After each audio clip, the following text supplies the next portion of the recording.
Hi everyone, it's Vlatka for Cottage Cuts blog and thank you very much for joining me.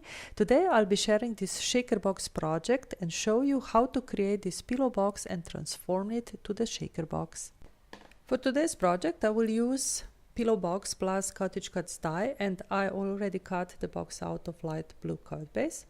And to create a shaker box I will also need piece of fun foam, and to make my job easier I use the same die and cut out the half of the shape. To cover the back side of shaker part also additional piece of blue paper is needed. Pillow box plus die contains not just box die but also some additional one to decorate the box, and as you can see I already cut out the stem, some flowers and also little ladybug. And of course there is no shaker card without something to shake, so also some gold glitter is prepared. To create the shaker window I will be using second biggest oval from cross stitch oval set and cut out the window.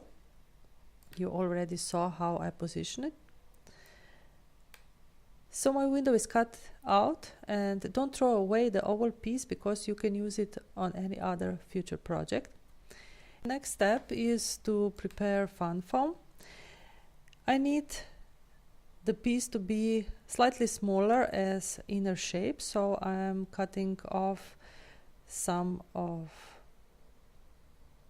the fun foam. But of course also this part needs window, and to know where to cut it out I will turn this around, and box window will help me to draw a line on the fun foam with my marker.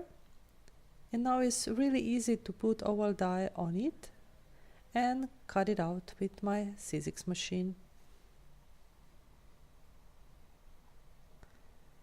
Also this piece is prepared, and I will keep also this oval because I can use it together with blue one and so give some dimension to it. For the window also piece of acetate is needed, and I'm going to glue it with two-sided tape.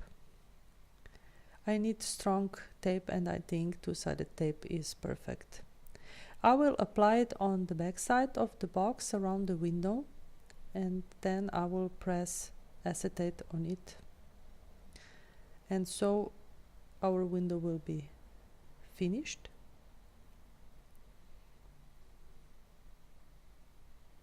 I'm positioning the acetate and firmly pressing. And now I'm curling the paper because finished box is also curled a little bit, so I'm preparing this for later. Next step is to put fun foam on the top of the acetate, and I have to glue it really close to the edge of the opening so that gold glitter won't slip between acetate and foam. And this is why I'm going to apply double-sided tape all around the window and won't leave any space in between. On some spot it is also possible to curl the tape a little bit, as you will see right now, but mostly I'm using just short pieces of the tape. It is easier that way. After tape is applied I will gently put fun foam on it, but at the beginning I will not press too much because this allows me to move foam around a little bit if I want. After is on right position, then I will firmly press. I need to repeat the same step also on the other side of the fun foam, and that means that I need to apply double-sided tape on the back side of the fun foam, and I will do this all around the window as before. After this is done I will put some glitter in my window, and I'm doing this really carefully because I really don't want to get any glitter on the tape. Of course I could add glitter first and then remove back sides of the tape, but for me opposite is just easier. You can use also small beads or a sequence instead if you want. It's totally up to you. All I need to do now is to firmly press additional blue piece of paper on the foam. And you saw that I already bent the paper before I press it on the box. So it will be easier to bend the whole box later. Shaker window is now finished. And as you can see now, I'm gently bending the whole box. And I need to be really gentle here, otherwise paper will break and folds will be visible and paper won't be smooth anymore. Time to put box together. All I need to do is to add double-sided tape on the box's fold.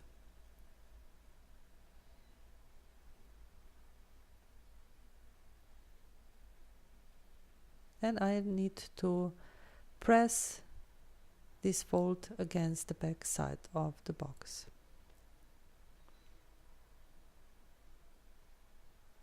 I'm also going to close the box on both sides. Of course, because of the window and all layers I added inside, there is a little bit less space inside, but still enough to put small surprise in it. A little bit of shaking and then time for decoration. First I'm going to color the stem, and I'm doing this with Pilot Paint Distress ink and with my blending tool. I'm not doing anything special here. I just covered the whole area with Distress ink. I will give this a side and glue together all these flower pieces. I prepared two smaller and two bigger flowers, and I'm going to glue two pieces together on top of each other. First the bigger one, and now also smaller one. Both flowers also need the flower center, and I will use Copic marker and color both these little circles and glue it in the middle of both flowers. Of course, you can color it with Distress inks, for example, or cut it out from yellow cardstock if you want. For such small pieces, my quick stick tool is really helpful because it is sticky on one side, and a small piece like this small circle, for example, will stick to it, and I can easily transfer it to the place I want. Okay, still need to put together little ladybug. Just need to glue red wings on ladybug's body.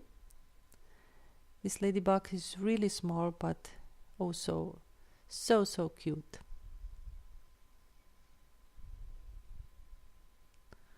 Everything is prepared now, so I can decorate the box. First I'm going to glue the stem on it, and because I'm using liquid glue for this, I need to be very careful when I'm pressing the stem on the box, because acetate can be really slippery, and this is why I will hold the stem with left hand and gently pressing it with my fingers with another hand. Smaller daisy will go on the right side and the bigger one will go on the left side, and the bigger one will also hold little ladybug. But first I need to press both daisies pretty firmly, because I don't want that they fall off when I'm shaking my box, of course. Okay, let's glue also the bigger one. And finished with ladybug. And least but not last, thank you expression, which I will on purpose glue diagonal, and this will also finish my project for today. I hope you have fun. Thank you for joining me and see you soon. Ciao!